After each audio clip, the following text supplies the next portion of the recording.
कल रात्रि में उस पुस्तक के विषय में कहा था। ध्यान क्या है, ये पुस्तक का नाम है और उसका प्रथम वाक्य है, कुछ न करना ध्यान है। इंद्री और मन से कुछ न करना, ये ध्यान है। ध्यानम निर्विषयम मनः, मन का निर्विषय हो जाना। विषय कहते हैं पदार्थ को। इसका अर्थ हुआ कि मन में प्राणी और पदार्थों या घटनाओं की याद ना आए, बिल्कुल शांत, वो ध्यान है। ध्यान के अलावा समय में हम यादगिरियों में रहते हैं, किसी न किसी की याद आती है, वस्तु, व्यक्ति, घटना, ये सब, और उसी में उलझे रहते हैं। कुछ न करना ध्यान है, लेकिन ये दशा बहुत साधना के बाद आती है। आज ध्यान में बैठें और ये मान के बैठें कि बस अब मन कुछ नहीं सोचेगा, ये नहीं हो सकता है। सोचने की प्रक्रिया बहुत लंबी है, सदा से सोचते सोचते आ रहे हैं, इसलिए न सोचने का काम बहुत भारी लगता है। जैसे बैठे हैं चुपचाप, कोई काम तो नहीं कर रहे हैं, न खेत गोड़ रहे हैं, न हल चला रहे हैं, न दुकान में खड़े होकर के सौदा बेच रहे हैं, न ऑफिस में बैठकर कोई काम कर रहे हैं, या भोजनालय में जाकर भोजन भी नहीं बना रहे हैं, काम नहीं कर रहे हैं, बैठे हैं। फिर भी शरीर में दुखाव होता है, फिर भी तकलीफ होती है। अब आप सोचें, काम आप 1 घंटा, 2 घंटा, 3 घंटा लगातार कर सकते हैं, लेकिन 1 घंटा बैठना कितना कठिन लग रहा है। अब हो गया है, करना सरल हो गया है, न करना कठिन हो गया है। ये हमारी दशा है आज। करना सरल है, न करना कठिन है। चलना सरल है, बैठना कठिन है। सोचना सरल है, न सोचना कठिन है। क्यों? सोचने का अभ्यास है, न सोचने का अभ्यास नहीं है। चलने का अभ्यास है, बैठने का अभ्यास नहीं है। और ये भी ध्यान दें, करने में जो सुख मिलता है, न करने में ज़्यादा सुख मिलेगा, न करने में ज़्यादा पाएंगे। पाना कुछ नहीं है, लेकिन न करने में बहुत कुछ हो जाएगा। इसलिए ध्यान जो पूर्ण है, पूर्ण अवस्था है ध्यान की, कुछ न करना, ये कठिन है। इसलिए हम क्रम चलते हैं, धीरे धीरे चलते हैं, आहिस्ता आहिस्ता आगे बढ़ते हैं। तो जिनसे परिचित हैं उनको पहले पकड़ते हैं। साधना का क्रम है स्थूलात् सूक्ष्मः, स्थूल से सूक्ष्म की ओर गति करना। स्थूल, ये शरीर बहुत स्थूल है, इंद्रियां स्थूल हैं, श्वास स्थूल है, मन सूक्ष्म है, बहुत सूक्ष्म। सीधे मन को नहीं पकड़ सकते हैं, इसलिए स्थूल में हम लगते हैं। गुरुदेव जी ने सुबह के सत्र में इस विषय में कहा है कि ध्यान के पहले क्रिया योग, दृष्टि योग, स्वर योग, साकार योग, कई हैं। ध्यान क्या है, जब आप पढ़े होंगे तो पाए होंगे उनमें कई प्रकार के क्रिया योग। जो न पढ़े हों वे पढ़ लेंगे। योग दर्शन के दूसरे पाद में ये प्रथम सूत्र आता है क्रिया योग के विषय में। चार पाद, चार पाद का मतलब चार पैर, चार विषय, अलग अलग संदर्भ हैं। तो दूसरे पाद में प्रथम सूत्र है तप स्वाध्यायेश्वर ईश्वर प्रणिधानानि क्रिया योगः। तप स्वाध्याय ईश्वर प्रणिधान ये क्रिया योग है। क्रिया योग का मतलब वह क्रिया जो योग में सहायक हो। ये हम लोग बैठे हैं, योग के लिए बैठे हैं, एक क्रिया है। आखिर में हम रीढ़, ग्रीवा, सिर एक सिधाई में रखते हैं, एक क्रिया ही तो कर रहे हैं, लेकिन ये योग के लिए कर रहे हैं, इसलिए क्रिया योग। लेकिन क्रिया योग का जो रूप उन्होंने कहा है वो तप स्वाध्याय ईश्वर प्रणिधानानि, उसके अपने रूप हैं, उनके अपने कहने के ढंग है। ये क्यों इसकी आवश्यकता है? तो अगले सूत्र में उन्होंने कहा है कि समाधि भावनार्थ, समाधि भावनार्थश क्लेश तनु करणार्थश्च, समाधि की भावना के लिए और क्लेश को तनु पतला करने के लिए, दुबला करने के लिए, सूक्ष्म करने के लिए, हल्का करने के लिए ये क्रिया योग आवश्यक है, सहायक है। बहुत बड़ी बात है। जो हमारी साधना में सहयोग करे, समाधि में सहयोग करे, बहुत महत्वपूर्ण है। अब तप की हम व्याख्या करने चलें तो ज़्यादातर हम लोग परिचित हैं उस तप के लिए, जैसे हम लोग छाया में बैठे हैं तो तपस्वी नहीं कहलाएंगे, लेकिन इन्हीं में से कोई साधक उठे और धूप में जाके बैठ जाए और पूरा दिन बैठा रहे, कहेंगे बड़ी तपस्या कर रहा है भाई, ये तपस्वी है। कोई कठिन ठंडी हो और पानी पर खड़ा हो और खुले बदन हो तो कहीं तप कर रहा है। कोई हाथ उठाता है, कोई खड़े खड़े जीवन बिताता है, कोई पूरा मौन, ये सब तप कहलाते हैं लोगों में। लेकिन तप का जो असली रूप है वह है सुख दुख हानि लाभ अनुकूल प्रतिकूल, इन सबको सहने के लिए जो प्रयत्न किया जाता है वो तप है।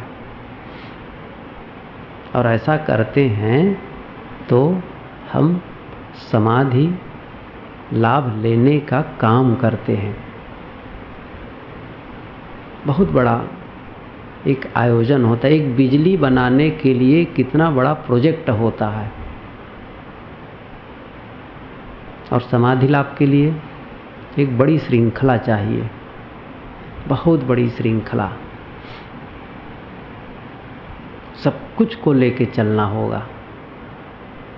इस विषय पर ज़्यादा नहीं कहूँगा, मैं इतना कहना चाहता हूँ कि तप करें। एक प्रकार से हम लोग यहाँ बैठ के तप कर रहे हैं। मन होना चाहिए। मन नहीं होगा तप के लिए, तब बैठने में बहुत कष्ट होगा। लगेगा कहाँ कहाँ मैं यहाँ आ गया, शादी छोड़ के आया, वहाँ जाता तो वहाँ खाने को भी बढ़िया मिलता, मान सम्मान मिलता, वो लोग इंतज़ार भी कर रहे होंगे, और कई लोग यहाँ बैठकर उस शादी को देख भी रहे होंगे, ख्याल करते होंगे वहाँ तमुक अमुक लोग आए होंगे, ये होगा वो होगा। यहाँ रहकर भी शादी का आनंद ले रहे हैं। आनंद क्या ले रहे हैं? वहाँ का आनंद तो मिलेगा नहीं पहुँचने के पहले, और यहाँ का आनंद से वंचित रह जाएंगे। तो गुरुदेव जी कहा करते हैं, दोनों दिन से गए पाड़े, हलवा हुए न माड़े, न खुदा ही मिले न विशाले सनम। इसलिए जब हम ध्यान के लिए बैठे हैं तो वो काम करें। बात ये हुई तप के लिए मैं कहा, तो अनुकूल प्रतिकूल हानि लाभ सुख दुख भूख प्यास सर्दी गर्मी सबको सहना। अभी पंखा चल रहा है, अच्छा लग रहा है, बिजली चली जाए तब नरेंद्र मोदी तक को गाली देना शुरू कर देगा मन। ये कैसा है, ख्याल भी नहीं करता है कि कब बिजली काटना चाहिए, कब नहीं काटना चाहिए, बस जब चाहे तब काट ले। ये प्रतिक्रिया, मन बहुत प्रतिक्रिया करता है और सोचते सोचते बहुत सोच लेगा। इसी से बचना है। सवाल यह है कि यही करना, ये तप है। फिर स्वाध्याय, स्व का अध्ययन, ये स्वाध्याय है। स्व का अध्ययन, स्व के दो रूप, एक अपने स्वरूप के बारे में जानना, अपने आप के विषय में कि मैं कौन हूँ। और इस विषय पर गुरुदेव जी सुबह के सत्र में विस्तार से कह दिए हैं, मैं कौन हूँ। काहे रे ललनी तू कुम्हलाने, ये कबीर साहब जी का जो भजन है, इस विषय पर जब कह रहे थे तो अपने आत्मा के विषय में जो उसका परिनिष्ठित स्वरूप है, बहुत अच्छी व्याख्या। इस विषय को और विस्तार से समझने के लिए आप गुरुदेव जी की लिखी मैं कौन हूँ पढ़ें। लगातार सत्संग में आते आते इसका और विचारों का विस्तार होगा और मन परिपक्व होगा, तो उसको समझना, ये स्वाध्याय। और आत्मचिंतन करना आत्मा के विषय में, इस स्व का चिंतन। दूसरा स्वाध्याय का अर्थ यह होगा स्वभाव को समझना, अपने गुण दोषों की परख, उसका अध्ययन करना। गुण और दोष, अपनी बुराइयों को देखना, गलतियों को देखना, साथ साथ जिन सद्गुणों को हम अपने जीवन में आचरित करना चाहते हैं उसकी स्थिति को देखना, ये स्वाध्याय है। और स्वाध्याय का एक जो तीसरा रूप है जो बहुत प्रसिद्ध है, सद्ग्रंथों का अध्ययन। ये सब क्रिया योग है, ध्यान दीजिए, योग दर्शनकार ये सबको क्रिया योग कहते हैं। और तीसरी और अंतिम बात जो क्रिया योग उन्होंने कहा है, ईश्वर प्रणिधान। ईश्वर प्रणिधान का मतलब है एक महान प्रयत्न को भी ईश्वर प्रणिधान कहते हैं। प्रणिधान का अर्थ, यहाँ कई अर्थ हैं लेकिन भाव है भाव चिंतन। प्रणिधान, शरणागति, ईश्वर के विषय में जो योग दर्शन में है वो तो अलग विषय है, उस पर ज़्यादा कहना क्या है। तो ये सब ढंग हैं। कुल मिलाकर बात यह होगी कि जो हमें वो महापुरुष, मैं अपने बड़े स्थूल रूप से उसको अर्थ को घुमाता हूँ कि जो महापुरुष जो हमारे साधना में सहयोग दे रहे हैं उनकी शरणागति हो जाए। सद्गुरु हमें ज्ञान दे रहे हैं, ज्ञान केवल बोल कर नहीं बल्कि करके दिखा रहे हैं कि ऐसा जीना है। जो त्याग की बात कहते हैं वो स्वयं त्याग करके दिखा रहे हैं। काम, क्रोध, लोभ, मोह, ये सब विकार हैं। ये सबको त्यागने की बात कही जाती है। इसलिए त्यागने की बात कही जाती है क्योंकि ये पीड़ा देते हैं। जैसे कि मैंने अभी कहा कि समाधि भावना के लिए क्रिया योग और क्लेश के लिए पंच क्लेश उसमें आया है। अविद्या, अस्मिता, राग, द्वेष, अभिनिवेश। अविद्या विपरीत बुद्धि, अस्मिता सूक्ष्म अहंकार, राग द्वेष प्रसिद्ध है, अभिनिवेश मृत्यु भय। ये क्लेश क्यों है? ये मन को ताप देते हैं। क्लेश का मतलब वह जो मन को ताप दे, पीड़ा दे। और इस क्लेश को पतला करने के लिए, इसके वेग को क्षीण करने के लिए ये क्रिया योग है। कितना बड़ा काम है क्रिया योग का, बहुत बड़ा काम, वो अपनाना है। तो बात ये हुई कि ईश्वर प्रणिधान को हम सद्गुरु की शरणागति माने। और इसीलिए योग दर्शन में आया है आगे, वीतराग विषयम व चित्तम। वीतराग, राग जिसका बीत गया है, वीतराग समाप्त, जो राग कहीं नहीं करता है, राग विहीन, परम विरागी, परम वैराग्यवान, उसकी याद जब करते हैं तो मन वैसा होता है। कि मैं भी विरागी हूँ। जिसके प्रति प्रेम होगा वैसा करने का मन करेगा। कोई नाचने वाला है, जब उसके प्रति प्रेम करोगे तो आपका भी मन नाचने का करेगा। गाने वाले के प्रति प्रेम करोगे, बहुत प्रेम हो जाएगा, तो आपका भी मन भी गाने वाला हो जाएगा कि गाना मुझे भी चाहिए, तो प्रभाव पड़ेगा उसका। वैसे ही वैराग्यवान के बारे में जब बारंबार याद करते हैं, उसके प्रति भाव बनाते हैं, तो वैरागी मन बनाने का भाव होता है। ये क्या है? शरणागति। अप्रत्यक्ष रूप से सद्गुरु हमें निर्देश देते हैं, इसलिए उनके प्रति एक भाव, ये क्रिया योग है सब। जब उनके प्रति पूरा भाव हो जाएगा तो उनके एक एक वाक्य हमको अमृत तुल्य लगेंगे, और साथ साथ वैसा जीवन बनाने के लिए मन नियोजित होगा। क्रिया योग के जो रूप गुरुदेव जी ने कहा है, मैं उसको बताऊं। साकार योग, दृष्टि योग, बिंदु योग। कुल मिलाकर के पहली बात तो उन्होंने कहा है कि स्वर योग और दृष्टि योग। दृष्टि योग का मतलब ये हुआ कि आप आंख बंद करेंगे, हम सब जी आंख बंद करेंगे तो बंद आंखों में भी दिखाई देगा। ये अद्भुत घटना है। आंखों से देखते हैं, लेकिन यहाँ कहते हैं कि बंद आंखों में जो दिखाई दे। सोचिए, आंखें जब बंद है तो क्या देखेंगे, लेकिन होता है। ये सबका अपना अनुभव है। बंद आंखों में भी दिखाई देता है। आप ध्यान में बैठते हैं, कहा जाता है कि आंखें बंद करो, स्थिर आसन से बैठो, तब देखते हैं कि नहीं देखते हैं? सब सारे लोगों को देखते हैं जो आपके परिचित हैं, सबको देखते हैं। आप अपने मित्र को देखते हैं, दुश्मन को देखते हैं, घर वालों को देखते हैं, पड़ोसी को देखते हैं, घर को देखते हैं, कपड़े लत्ते को देखते हैं, वाणिज्य व्यापार को देखते हैं, सब दिखता है। कैसा अद्भुत है। लेकिन उसको देखने से मन भटकता है, इसलिए उसको एक जगह लाने की बात कही जाती है। एक जगह, एक खूंटा। गुरुदेव जी कहा करते हैं इसको खूंटा कहते हैं। जैसे एक बछड़ा हो, गाय का बच्चा बहुत चंचल, मान लो देखो अपना परिसर है आश्रम का, यहाँ छोड़ देंगे तो न जाने वो कहाँ कहाँ भागे।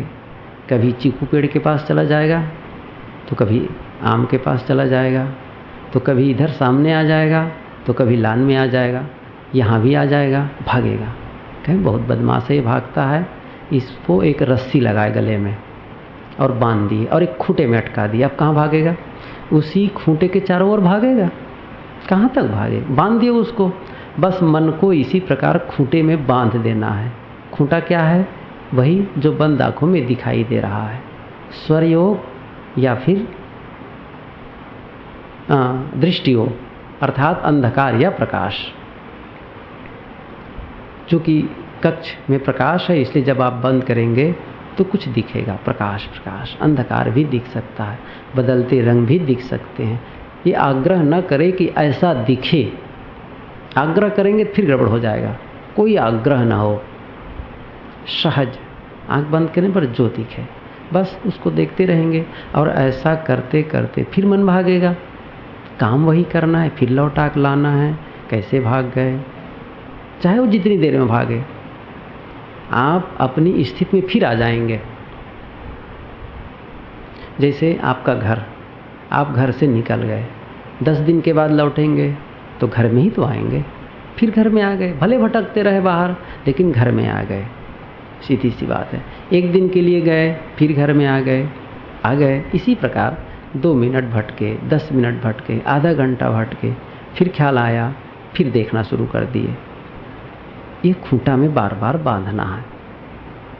इसलिए आज केवल इतना ही कहता हूँ दृष्टि योग के बारे में। आगे सर्वयोग की चर्चा करेंगे। आज केवल बंद आँखों में जो दिखाई दे वह देखें। सभी साधक स्थिर आसन से बैठें, ध्यान के पोजीशन में आ जाएं। और क्रिया योग जो दृष्टि योग है, वह क्रिया जो योग में सहायक हो। यह चंचल मन को स्थिर करने का साधन है। अभी मन को पूरा शांत नहीं कर पा रहे हैं साधना के अभ्यास के अभाव में, अतः उस बिखरे हुए मन को एक जगह केंद्रित करने के लिए हम काम कर रहे हैं। ये ध्यान न मानिए इसको, लेकिन ध्यान के लिए सहयोगी है। जैसे भोजन, भोजन आप तब मानते हैं जब चावल, दाल, रोटी ये सब पक जाते हैं, सब्जी सब पक गए, लेकिन सीधे कच्चे रूप में लाग दे दें तो कहना अभी भोजन नहीं है।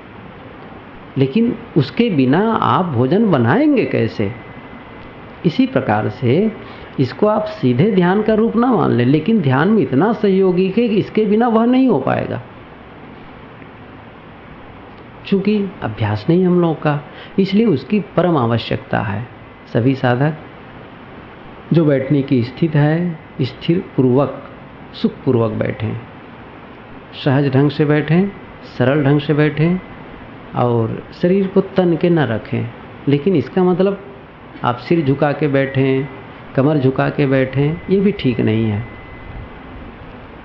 बिल्कुल तनाव रहित, कोई तनाव न रखें और बस जो आंखें बंद हुई हैं उसमें कुछ न कुछ दिखाई दे रहा होगा, उसको देखें। वो कोई आत्मा नहीं है, न परमात्मा है, वो एक प्रकार से आँख की गर्मी है, उसी का विकार है। इसलिए हम उसको देखें, ये केवल मन ठहराने के लिए है। ये बोध भाव बना रहे कि मैं इसका दृष्टा हूँ, साक्षी हूँ, इससे अलग हूँ, और साथ साथ ये मन को एकाग्र करने के लिए एक आधार है, हम उसी आधार को लेकर आगे बढ़ें। मन भटकता हो, फिर भटकता हो, फिर लाएं, फिर लाएं, बारंबार यह काम करना है, पूरे सत्र में यह काम करना है।